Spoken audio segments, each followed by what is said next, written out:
The Sparks Museum podcast is made possible by a grant from the Nevada Humanities and the National Endowment for the Humanities. The podcast is just one of many new features of the Sparks Heritage Museum. To learn more, check out our social media channels or our website at www.sparksmuseum.org.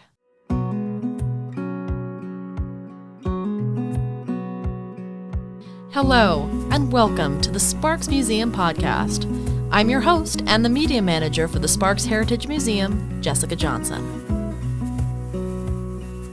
Today on the podcast, we welcome Sparks City Councilwoman Charlene Bybee, who leads a fascinating conversation about her long personal history with the city of Sparks, as well as the significance of women's participation in athletics with the passage of Title IX in 1972, and historic numbers of female legislators in the state of Nevada within the past 3 years. That said, let's welcome to the podcast, Charlene Bybee.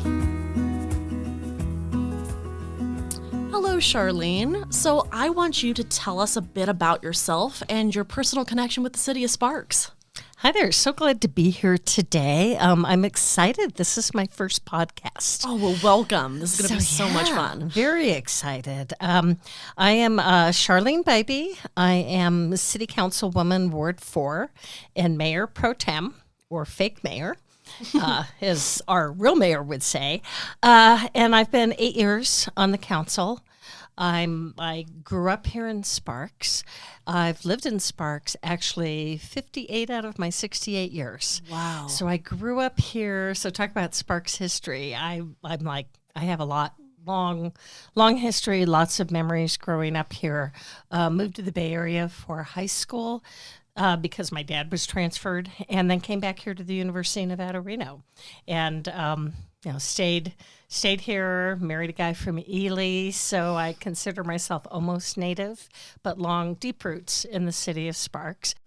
Well, that is wonderful, and such a long history in this local area. So what actually led or inspired you to become part of our local government? Oh, I know. I always get that question. I could never be a politician. Why on earth would you want to run for political office? And it kind of was a journey to get where I am. And I also remind people I'm elected office in the city of Sparks, which is a whole different animal, if you will, compared to national, the national level, the state level, and other jurisdictions. Sparks is unique for sure. And I think really it stemmed from my involvement in the community. So throughout raising my boys, I was super active with schools, PTA, lots of volunteering. My husband said I was a perpetual volunteer. Junior League, United Way, women's athletics for the university, just a whole lot of volunteer activities in the community. And I was working. I was a working mom. I left that out. I was a flight attendant for American Airlines for 42 years. Wow. And only retired. It'll be 3 years in August, and someone was watching over me because I retired in August of 2019, and I was flying Shanghai and Beijing, and I retired right before COVID arrived. Wow. So just my timing was perfect on that. When my boys were really little, I flew part-time, 6 days a month, and then my husband was in the gaming industry, so we had really crazy schedules that weren't traditional Monday through Friday, 9 to 5 at all, raising our boys. But the airline, loved my airline career, and I actually continued to fly after I was elected to Sparks City Council. So 5 years on the council, I was still flying international, and I would just fly 2 trips a month. So 6 days, 3 days to Shanghai, twice a month, or London or Sydney, wherever. So I was still doing that, but I was ready to stop. But I think because I was so involved in the community, and my boys, once they were out of the house, out of college, and I was still flying, but looking for maybe I was really looking for my next chapter. So what would be my next chapter? Because I knew I wouldn't fly forever, although I flew longer than I thought I would. What was I interested in doing? How could I impact my community? And my community service really had me looking a lot of different directions. I looked at the state legislature, and I actually was a lobbyist, a citizen lobbyist for 2 sessions, just exploring kind of what a citizen lobbyist would be, unpaid, went on my days off to just check out what they were doing. Really looking at, and I knew a lot of people. In Nevada, we all know, we know our representatives, we know our congressmen, our, U.S. senators, our governor. I mean, we know them personally most of the time. So pretty small state and very connected. And I really was down there watching what they were doing, with my money, because I'm a fiscal hawk. We all work too hard for our money, and I really wanted to watch budget meetings and see where funding was going. Education was super important because of all my involvement with my boys and with education, knowing how critical it was. And so kind of explored that, and then decided I wanted to maybe pursue running for office, and was looking at the legislature, and I had a good friend who Randy Thompson, who's done a lot of lobbying and is a personal friend. And she called me up and said, I hear you're looking at maybe running for office. I said, well, I'm exploring right now. And then she said to me, she goes, have you thought about city council? The city councilman in your ward is term limited, Mike Kerrigan. And have you thought about maybe running for Sparks City Council? And I knew at that moment that was it. I've lived here my whole life. I raised my kids here. It's a nonpartisan office, which is my favorite part of not having to be beholden to either political party, really trying to make decisions that are best for our citizens. And I had always really contemplated why there weren't more women in politics in the city of Sparks. Very few electeds and women in leadership in the city, and especially electeds. And my husband said to me in 2014 when I first ran, he said, Charlene, it's not that Sparks doesn't elect women. Women aren't running for office. And I said, you know what, you're right. We aren't. Of course, a lot of us are working moms. We're doing the PTA. We're getting the kids to sports. So we're multitasking already. And women were not running. So Sparks wasn't not electing them. We just weren't running for office. And so as soon as I made that decision, I knew it was the right one, and wound up winning that election in 2014. Was elected 4 years ago, and now I'm up for my final term because of term limits. Running for my my final term. I'll be on the ballot in November. Wow. Well, that's amazing. And on that vein, to think about the ways in which women throughout pretty much all of our history, it's not that we aren't there, it's that either there just isn't enough opportunities, we don't know about the opportunities made available to people like us. And it is my understanding that, you paid witness to a lot of this history during the days that Title IX was getting passed about women's athletics, and the involvement of student athletes. Could you speak to that and what your involvement was and what changes in the community that you witnessed? Absolutely. And it really, and it's timely because Title IX, June 23rd was the 50th anniversary. Wow. Of Title IX being signed into law.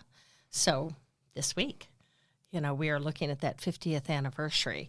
I was a gymnast in a private gymnastics club in the Bay Area, Walnut Creek, and I competed for my high school team. My high school was really big, like 4,000 students, and we had athletics for women, that a gymnastics team. So I competed both on the high school team and for a private club, and in 1972 graduated from high school as Title IX was passed. And my journey is interesting because I was going to stay in the Bay Area, go to St. Mary's College, live at home. I'm the oldest of 6 kids in 8 years. So really financially, we weren't taking any big ticket college tuition bills on my family. My dad did well, but big family. So that was my plan. And the gymnastics coach up here at the University of Nevada, Dale Francis, called my coach with Diablo Gym Club and said, what is Charlene doing? I know she's graduating from high school.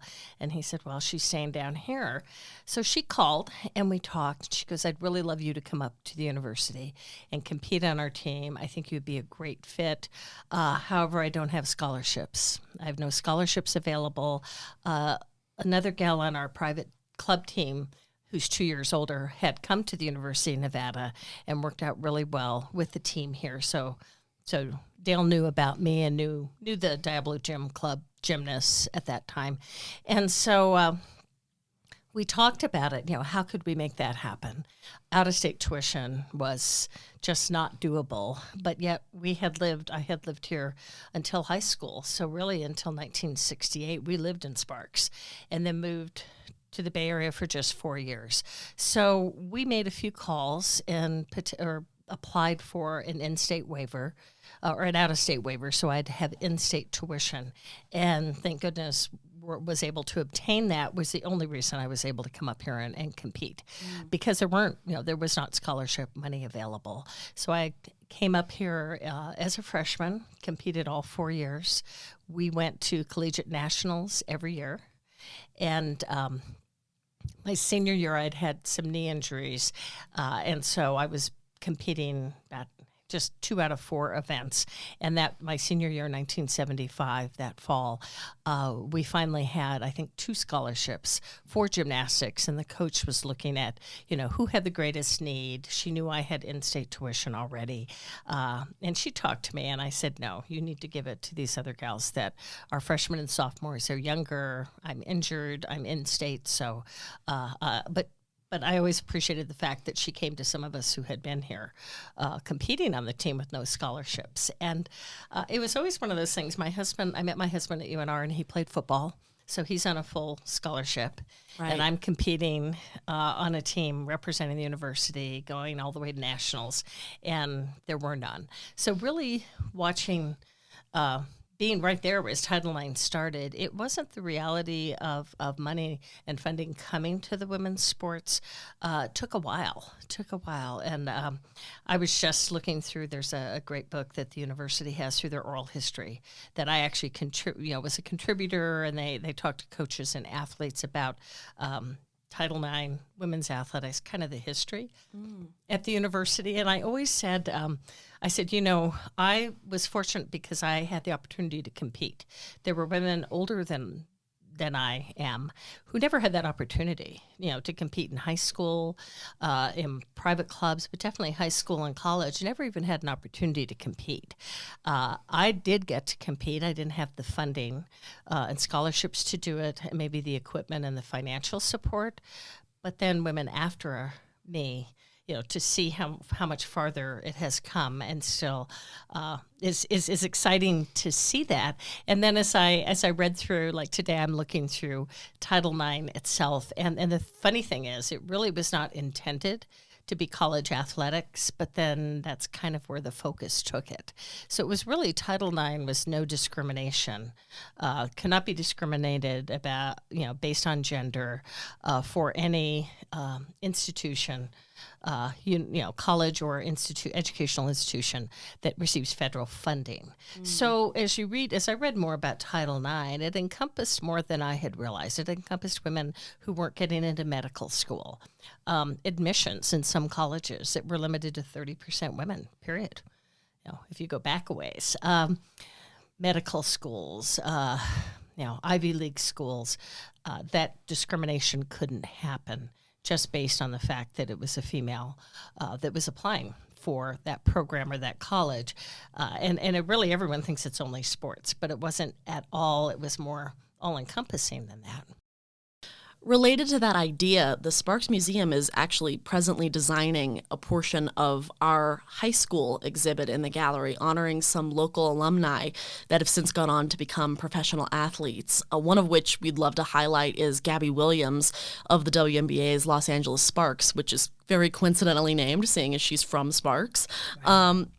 But in being an active part of this moment of Title IX's passage, and especially since it's turning 50 years old, there's so many people, I would say, in the latter generations that to think of a time pre-Title IX is almost unfathomable. And so Were there changes that you noticed in our community because of the allowance of the participation of female athletes, and as you said, in other areas as well? This idea of acting against discrimination, and of course, there are still many people who feel like there is still quite a ways to go to achieve equality. So, have you noticed changes? Do you still see spots where changes still need to be enacted? Well, it is ironic because when you look at today's athletes, especially, or even athletes, my boys are in their mid to late 30s. So even their generation, let alone kids in high school today, myself and all the women that were pre-Title IX are so much older that a lot of today's athletes don't have that perspective. And I always thought that something I did get involved in at the university was an organization called Pack Pause, and it was promoting women's athletics. It was a booster club for women's athletics that was formed up at UNR, and ironically had like this very strong group. The majority of the women on it in the beginning were all female attorneys here in the community, and there were former athletes. Dr. Angie Taylor was the women's athletic director when we had formed this organization, and really promoting and the awareness and the support of women in athletics and the journey of how it had been. I remember Dixie May, who's very noted philanthropist in that family here. And Dixie and I spoke because she's older than me. And she didn't have that opportunity to ever go beyond high school, and it was limited in high school. And I always said, I think I've always felt like I would like to be more of conversations with today's athletes, with going up to UNR and speaking. I said, I think our message to young women today of what we've accomplished in our lives, and a lot of it I felt for myself and then for my sons, had to do with everything we learned in sports. It didn't matter how high you competed, what level, but really all the lessons, the life lessons that we taught our boys through Little League and through soccer and basketball and baseball. Really those life lessons of teamwork, of perseverance, of always giving 110% to everything you did. You applied to your job and you applied to relationships, and just that the discipline and the hard work, again, the work ethic that an athlete has to have, how to be, not just how to be a good loser, but sometimes how to be a good winner. My oldest son was a tremendous athlete. So really kind of how the life lessons that I learned and I was able to teach. I think our conversations with today's women athletes of the journey before them to kind of understand where we were, because they don't have an idea. But then look at where each of us in our careers and our lives, how athletics shaped that. And so is there a young athlete in high school or college understanding that a lot of our successes were a direct result of being athletes and being female athletes and kind of what you can aspire to, which I think was amazing. And one statistic I picked up today I was shocked at. Since 1972, women's participation in women's athletics rose 1,000%. Oh my gosh. From 300,000 to 3 million today of high school girls that are participating in sports. Like, huge. That's incredible. And I saw, even with gymnastics, collegiate gymnastics in the 70s. I was at UNR 72 to 76 and came from a club team. And I was an advanced gymnast, but I wasn't an elite, like Olympic athlete for sure, but an advanced gymnast. And that's kind of where our level of competition was at that time. Well, as soon as after Title IX, as the scholarships started coming in the next several years, and sometimes as much as 10 years before schools were receiving athletic scholarships, I noticed, because I obviously was focused on gymnastics, how many of the gymnastics teams around the country, the level of competition, were the elite gymnasts now weren't quitting gymnastics when they turned 18 and were focused on college. Their gymnastics could help them pay for college, and the level of competition is so much higher than I would have ever imagined, and it was because of that. It was because girls could get an education paid for. It just moved the bar all the way up, at least for my sport, but I think it did for others too. So you have really seen firsthand several aspects of time periods in your life where some pretty key moments of progress for women have come to fruition, both at the nation at large and in our community in particular. Can you speak to the landmark number of female legislators in Nevada in 2019? I can't. I never, and I don't think most of us would have ever even contemplated that Nevada would be the first state in the union to have a female majority in our state legislature.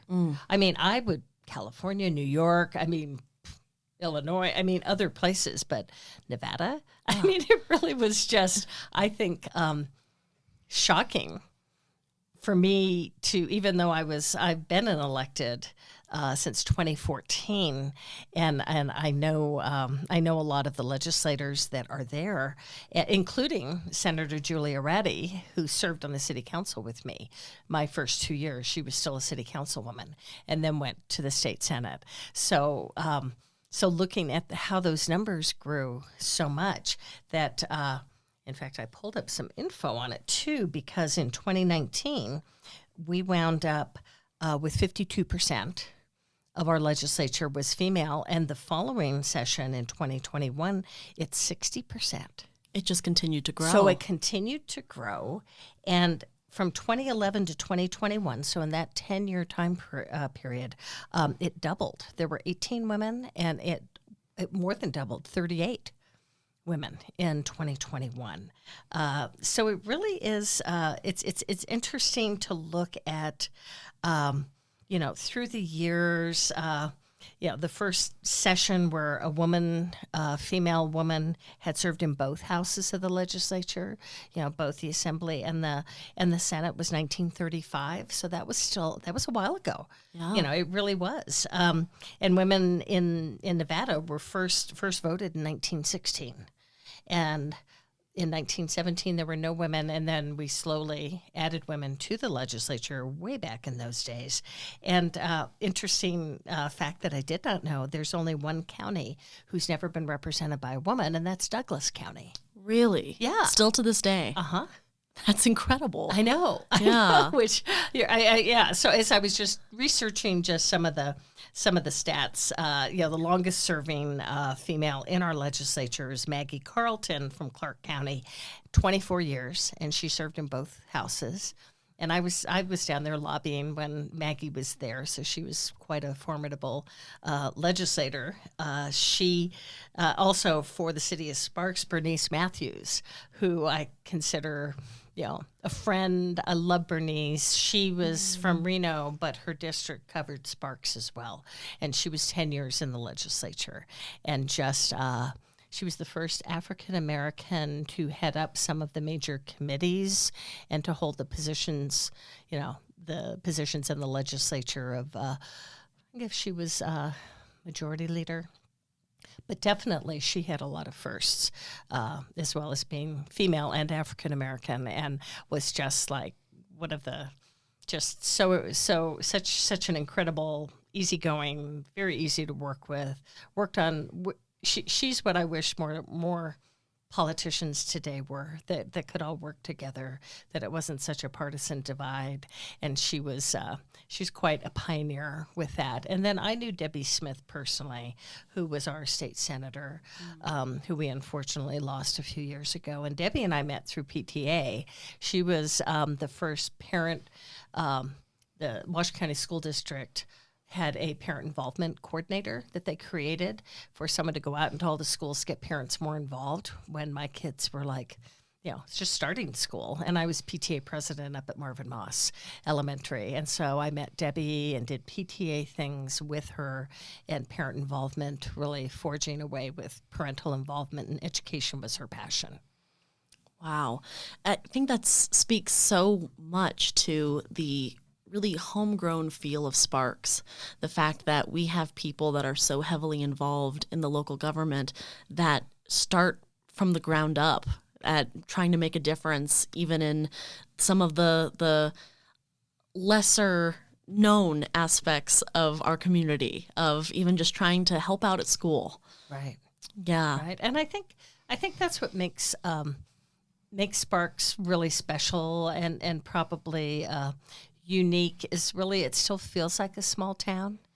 My husband's from Ely, and Ely is a small town, and there's a lot of really, really small towns in the state of Nevada. As we look at rural Nevada, which is comprised of so much land and such small populations and has its own wonderful history and culture of rural Nevada.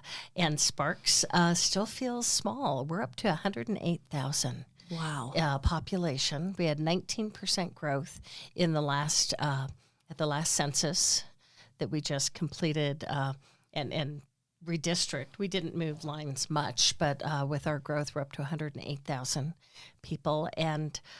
But we still were able to maintain that small town feel. And we did a few years ago, probably 5 years ago, did a survey of the community, that was, that really looked at Ignite Sparks, that asked the community for our strategic planning purposes what things people liked, what things people didn't like, what things they'd like to see happen in Sparks, and just get a real survey of our residents, of our businesses, of our visitors. And it was about an 8-month-long process to gather data from around the community and everyone inputting. And the number one thing people said is they really liked it. They liked the small town feel to it, and they really were okay with growth, which I thought they'd all be yelling at us because we're growing too fast. If you've been here a long time, that growth is a challenge, and some people like it and some don't. But they really were not negative about the growth as long as we could maintain the feel of a small town. And I think you do that, you accomplish that in a lot of ways, but really the city itself, our city offices, our council, our mayor, our staff, when you come into City Hall, when you have business licenses or you come to one of our meetings or you get on a board or commission, it's really feeling like it's feeling personal. It's feeling like a small town and that people know you, or they at least the friendliness, the small town feel that we've been able to maintain. And it's a culture that was there before I came on board as far as an elected official in 8 years.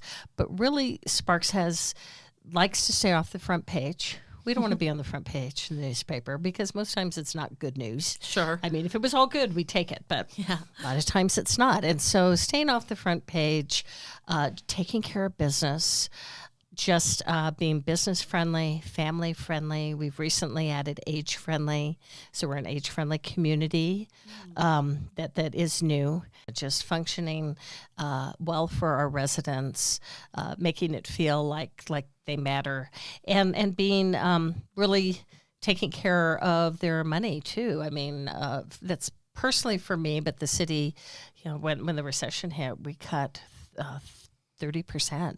Of the city was cut in 2007, 2008. Budgets were, that recession hit everyone hard.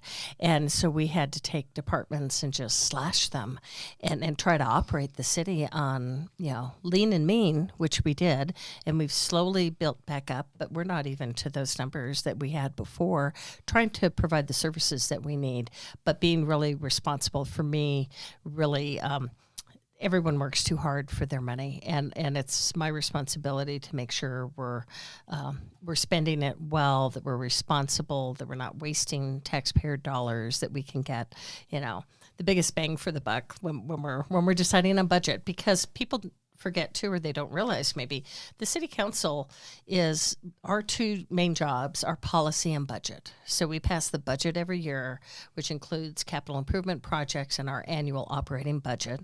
And then we set policy, but we are not the operational side of the city. The city manager is. So the type of city government we have is a city manager, strong, he does all the operational. He and Neil Kurtz and his staff are everything operational. If you call me and you've got an issue, a code enforcement issue, or speeding, or whatever your issue is in your neighborhood or in the city, you can go to, and people do. I met someone for coffee this morning. I get emails all the time. Can reach out to city council and mayor, but we direct it to staff because I can't tell police to go down and take care of something. I can't send code enforcement to check out a violation. Staff does that. It's the operational side of the budget. But obviously going through council and mayor to help us make sure that's taken care of is really where our responsibility is. But it is budget, which is number one, and and setting policy by which we operate the city. Right. Wow. Well, it feels to me like a lot of your job is trying to enact the best changes, even on a very small scale, that will ensure a better tomorrow, a better future. And I think that's a perfect way to bring this conversation full circle, because in just what we've covered today in this very short amount of time, you have been a part of history. You've been an active participant in it. And also it's about asking this question about really what is history, because you've also been a part of it in the sense that you are one of the stats in that 2019 figure of the individuals in the Nevada state legislature that are women. And so what does it feel like to have been a part of these historical milestones, and what do you think is behind a legacy? Because currently in your position, with having as much power as you have, albeit, to differing levels, what would you like your legacy to be? Really in addressing the thing that's ironic with the legislature in 2019 and 2021 being predominantly female, at the same time, in the city of Sparks, I was the only female for 5 years. Wow. So once Senator Reddy became Senator Reddy, and she wasn't a councilwoman, we served 2 years together, and for the next 5 years, I was the only female. We had, there's 5 council members and the mayor, so it was me and the 5 guys. And it was always interesting because people forgot that. They didn't think about it because Reno was predominantly female. Boy, they've had as many as 5 women, 2 men. In fact, right now, they have, they just have 2 councilmen, and the rest is female. Washoe County Commission has 2 men and 3 women. And then the legislature, so people are like, oh, wow, it's predominantly female, kind of a given, and they'd forget that I was the only female in the city of Sparks, which was interesting because I raised 2 sons. I have 4 brothers. I was a flight attendant for 42 years, and I work really well with men, but sometimes it was an interesting dilemma to kind of be, the only female there with the rest of the guys. And we get our council works well together. We are all on the same path of what we want to see happen. So there was never conflict, but it was always sometimes interesting as the only woman, sometimes, and not necessarily with the council, but people not realizing that, and sometimes I looked at things differently. And Senator Reddy and I are opposite political parties, but work beautifully together because our goals were the same. And I think we looked at things a lot the same as women tend to look at. And when I looked at the legislature and the impacts of when they did become predominantly female, like did that make a difference? And what there were some interesting facts I did pick up of successes in 2019 because it was predominantly female, things that changed that had not changed before that. One of the big things was compensating firefighters for all forms of cancer, including breast cancer, uterine cancer, and ovarian cancer, which had never been covered because firefighters have a higher possibility of cancer related to their jobs, to their exposures to toxins, and the cancer settlements for firefighters has been recognized and compensated, but they didn't include any of these for the women, and there are women firefighters, and there's an increasing number of women firefighters, and until that legislative session, that was never covered. Wow. And they talked about, battles that some women had trying to get breast cancer covered under that same provision. Mm-hmm. Paid leave, including sick leave, so making sure that there was paid leave for, so they that year changed the law and required companies with more than 50 employees to provide 40 hours of paid leave in a year that you could use for yourself or your family. And they really felt like having women who knew that they wanted companies and they wanted the state to be family friendly was a really important thing and the women made that happen. So it was interesting. Sexual assault, domestic violence, harassment, those were all part of Title IX. And so the awareness and laws that change specific to sentencing, prosecution, protections, all changed as a result of that being a predominantly female legislature. So there was, it did make a difference. It did make a difference.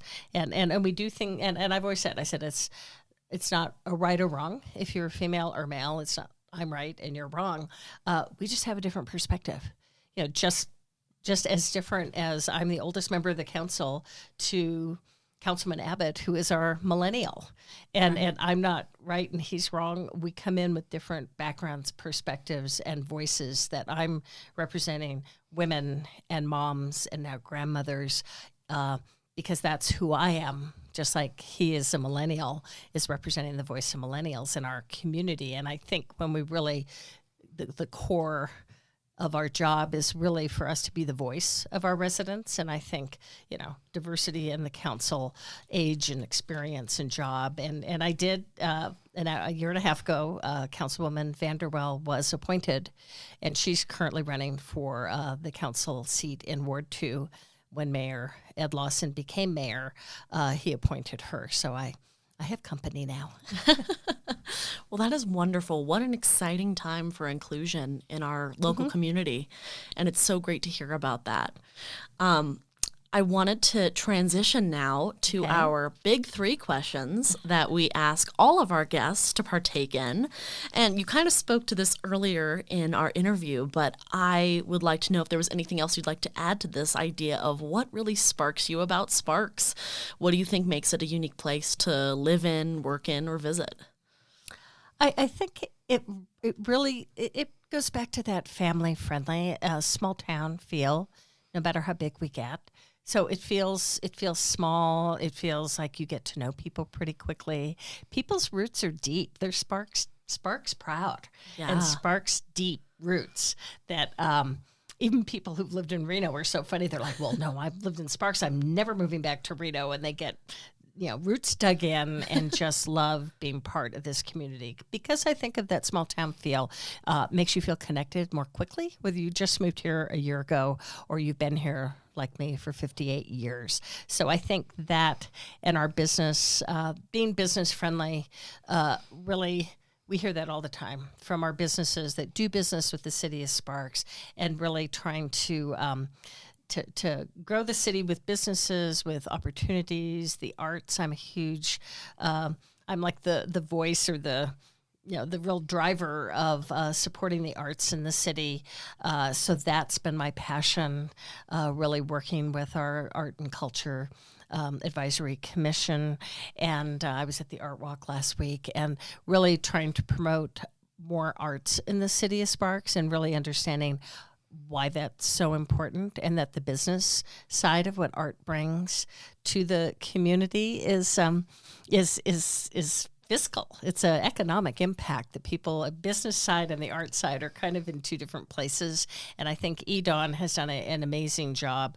And I was on the EDON board of meshing the two so that business understands art and that art understands business and how important they are to each other. So really the increased arts in our community is a special place. And then we have the gem for me, in my ward, is Golden Eagle Regional Park. And it's the largest AstroTurf, artificial turf installment in the whole country. Wow. The fields, in fact, I was at Starbucks this morning. There are a bunch of teams coming in and out that are having tournaments right now because of the holiday weekend. And it promotes provides $26 million a year in economic impact to the region from Golden Eagle alone, because we have tournaments coming in like now, and they're staying in hotels and eating at restaurants and shopping at our stores.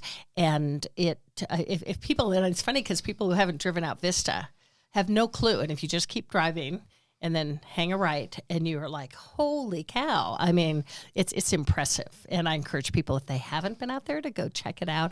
And then we use it for local teams and sports, and there's flat fields. It's not just all softball and baseball. There's all kinds of, soccer and football and lacrosse and other sports going on, but just super family friendly and really an economic driver in our community, which is just, like I said, I'm most proud of in my ward. Wow. Well, I have definitely not been over there, so now I'm for to. sure going to go. And do you have a favorite story or moment from Sparks history that you'd like to talk about? This could be either a significant moment in the city's history or even just a favorite personal memory. I thought about that, and really personal memories, probably as a kid growing up here, were Bertha and Tina at the Nugget, because I was a little girl, and with 6 kids, we didn't go out often, but we would have, like Easter Sunday, we'd go to the pancake parlor, and we'd have Easter breakfast.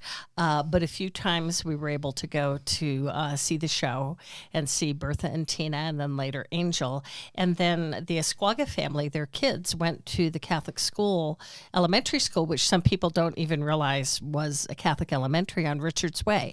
That's now the Parks and Rec Department, and several other, a church, another. It's changed hands a lot, but the rec building was part of the Immaculate Conception Catholic school, elementary school, that then became Holy Cross Catholic school.